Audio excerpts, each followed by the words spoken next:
Bismillahirrahmanirrahim. Assalamu alaikum, hürmetli qarindoshlar. Din va hayot nomli suhbat programmamiz orqali sizlar bilan henüz görüşdük. Programmamızın navbatdagi bo'limida tavhid haqida to'xtalamiz. Men qarindoshinglar Obul Qosim Ahmadi, programmamızın navbatdagi aziz mehmoni ustoz Ömerjan Damullan bo'ladi. Damullan shu jamiyatimizda tavhid ilmiga bo'lgan ehtiyojning yo'qligini ko'ryapmiz. O halen İslamda tavhidning o'rni bek muhim.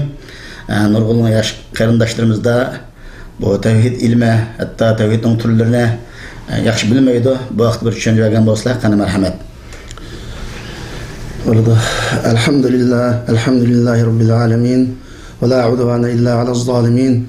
Vessalatu vesselamu ala eşrefil enbiya'i vel murselin ve ala alihi ve ashabihi ecmaîn. Amma ba'd.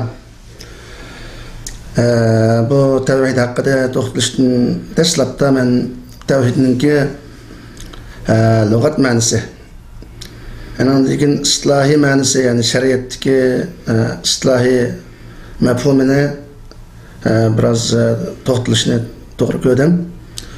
Çünkü bu tevhid degan söz aslida arabcha söz bo'lib, vahhada yuvahhidu degan bir arabcha so'zninki masdari bo'lib, ma'nisi birlashtirmak, birlik keltirmak degan bo'ladi. Endi şeriat islahi, yani şeriat hukmi hisobicha aytgan vaqtimizda tevhid degan Alloh taolaning barliq birligini va uning hech sherigi yo'q, yekkigan zot ekanligini tunish va iqro qilish, e'tirof qilish deganlik bo'ladi. Mana bu shariatdagi tevhidning ma'nosi ana shu.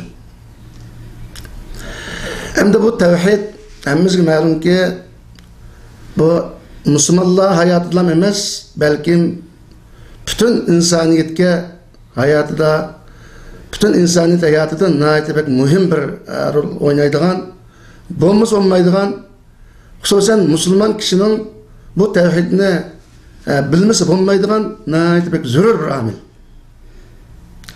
Çünkü bu tevhid akideye bağlanacak. Tevhid akidesi deyimiz, yani akide degen bir an.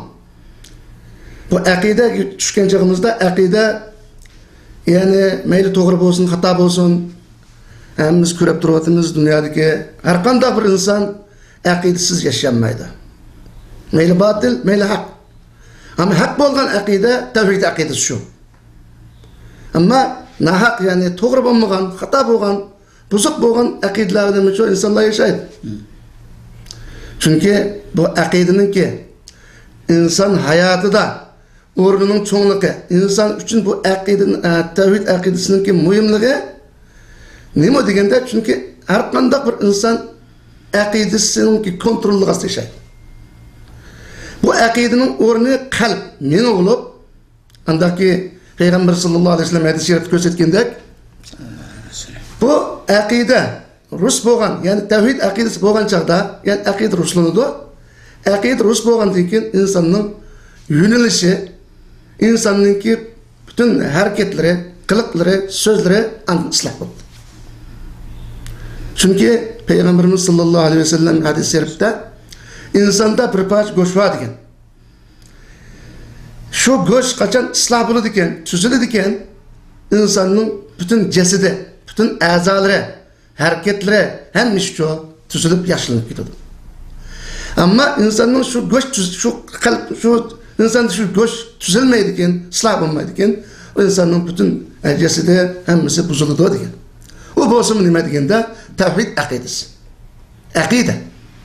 Demek akide insanın kallası kuruluşup, akide insanga kumandanlık kılıdığan bir nesem.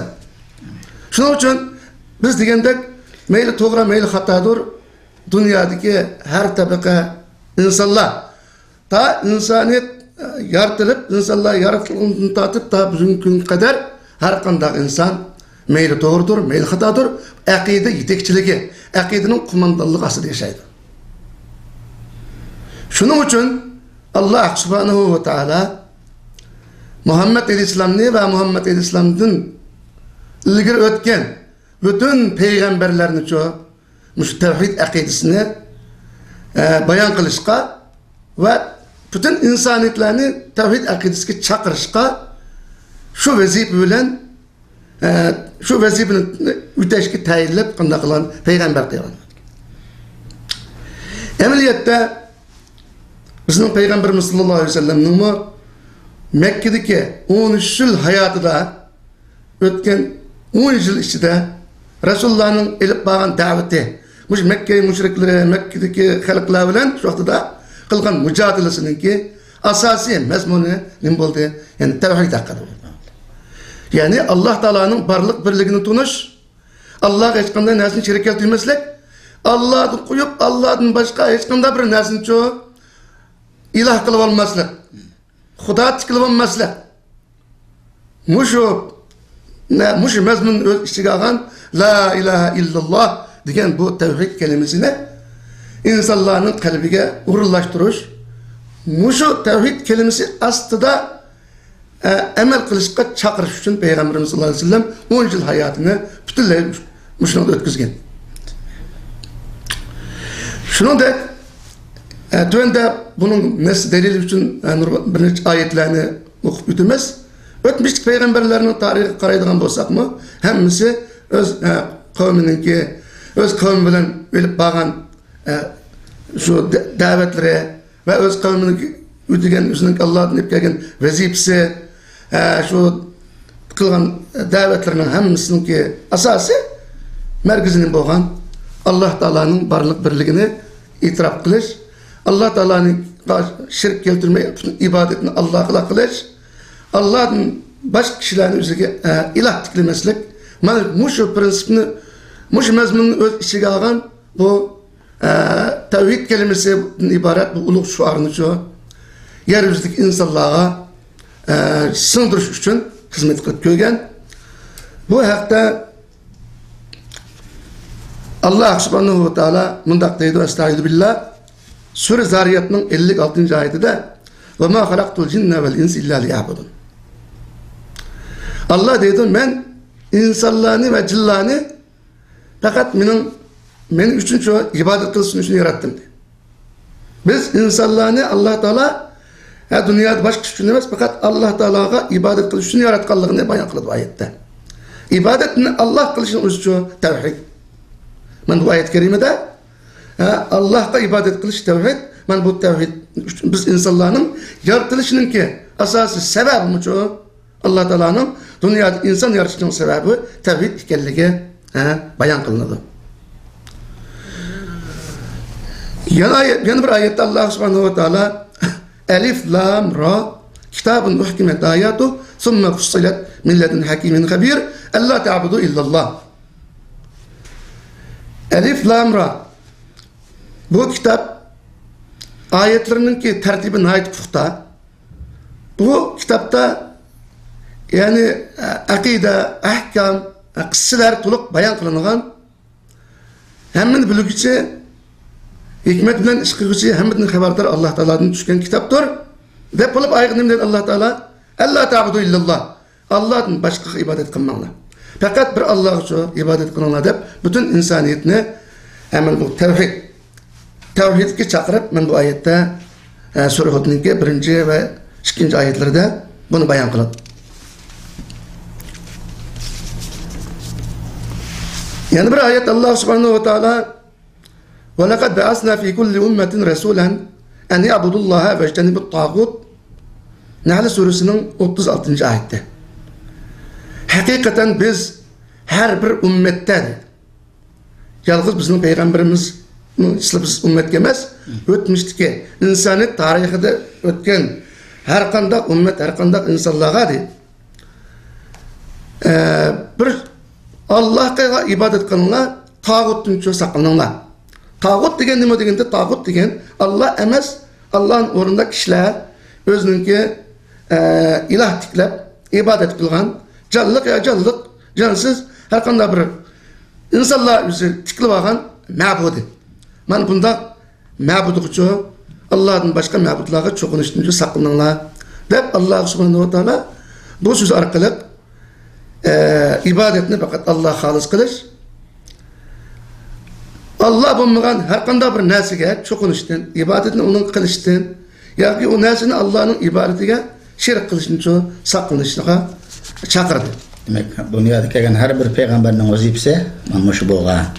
Har qanday peygamberning öğütü mush vazifa bilan, yani shu Allah'ın gayri ibadet kılmaslık, fakat ibadetini Allah'a halis kılış maksat öğütü yok diyen işaret kıldı Allah Teala.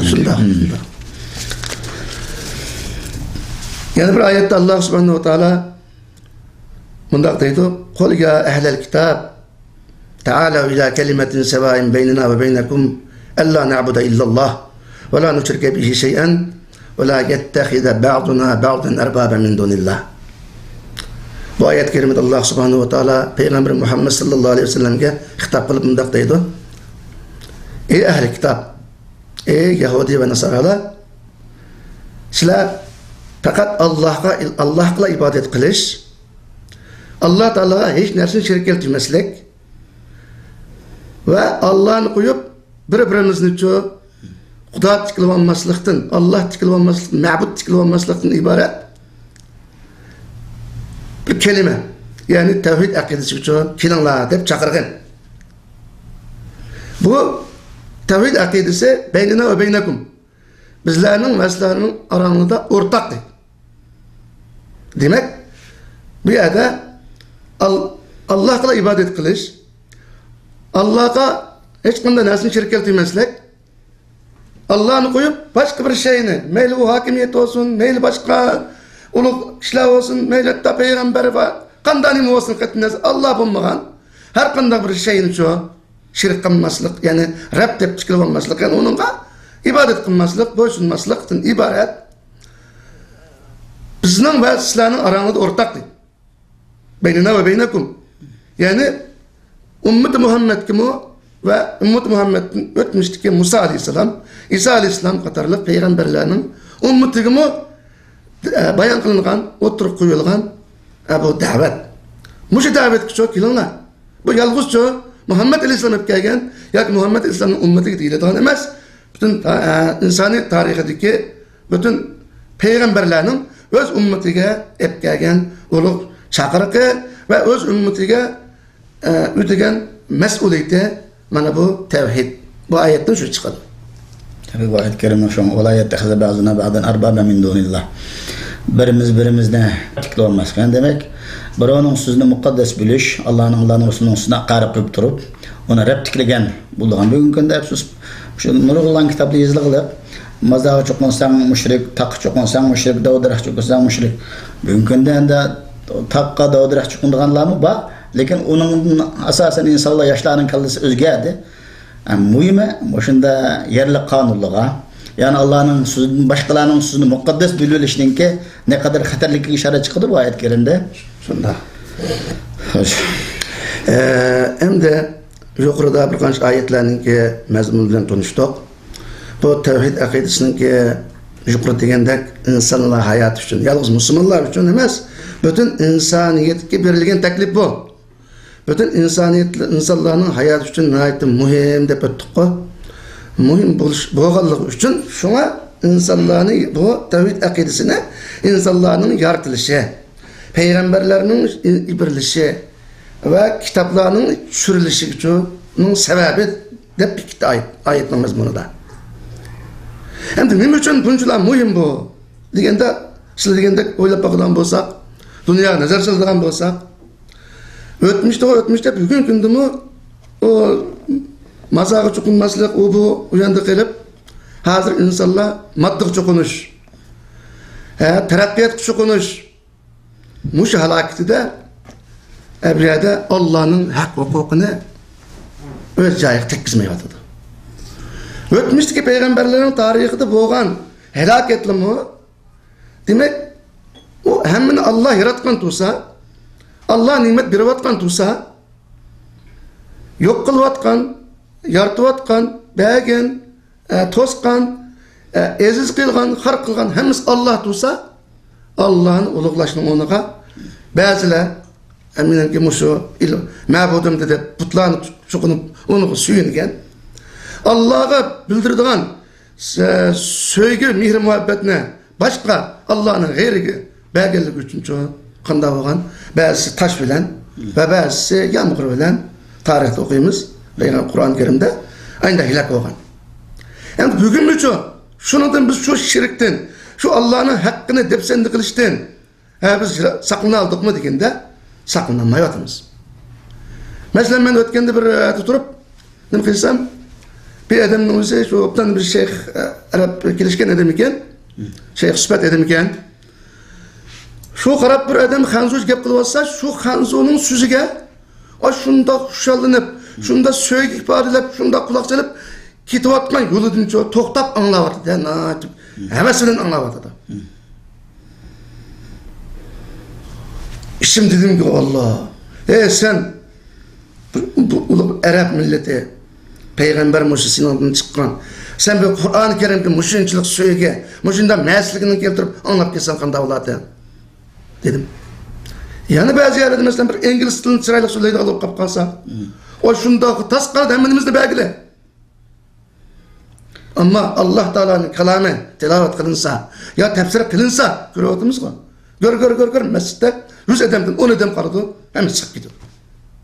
Yani muşumu bir türlük Allah'ınki, Allah ifade edilen söylegi muhabbetine, insanlığa, ya insanın başka bir alayetliğine, ifadelilik oldu. Yani muşumu çoğu Allah'ın hak hukukunu tepsendik kıyallık.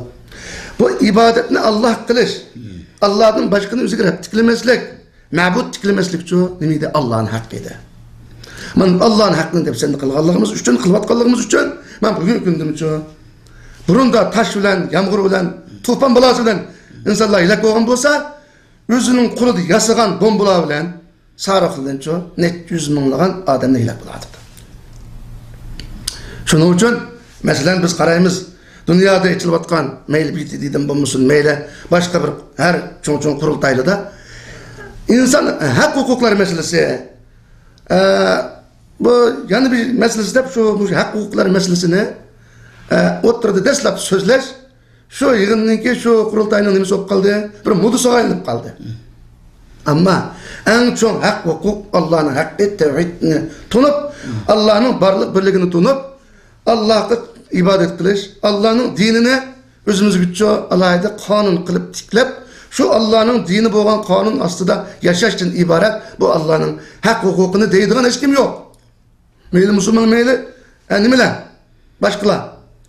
Şunun için çoğu, hani bugün günde, benim şu krizisler, dünyada insanlar içinde kakşaş, şu hadisler, balayı afetler hemmesi, şunun için kilovatır.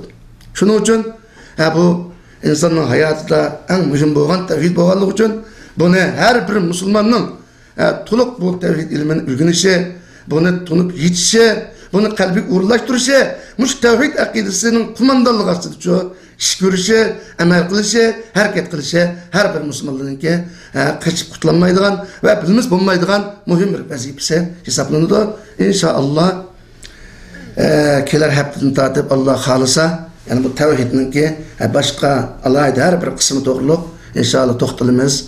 Köp rahmet, Allah razı olsun. Hakikaten bu tevhid, bu bir katta nimet. Eğer bir insan tevhidini ziyan tatip, sen dünyalık tarıqanda çoğun nasıl faydalıdın hemme nöl bilen beraber. Senin âli maşının boğunan, senin isli üyen boğunan hemmesi nöl. Eğer senin ki tevhidin müstehkem buludu iken, sen dünyadaki en insan boğan bulursa, bu kısa programımızda bu tevhidin kelimelerini hemmene tefsili düşündürüp bulamadık. İnşallah devamını kilerki bölümlerde anlayışla. Kon kuyup anlığına rahmet. Vesselamu aleyküm ve rahmetullahi ve berekatuhu.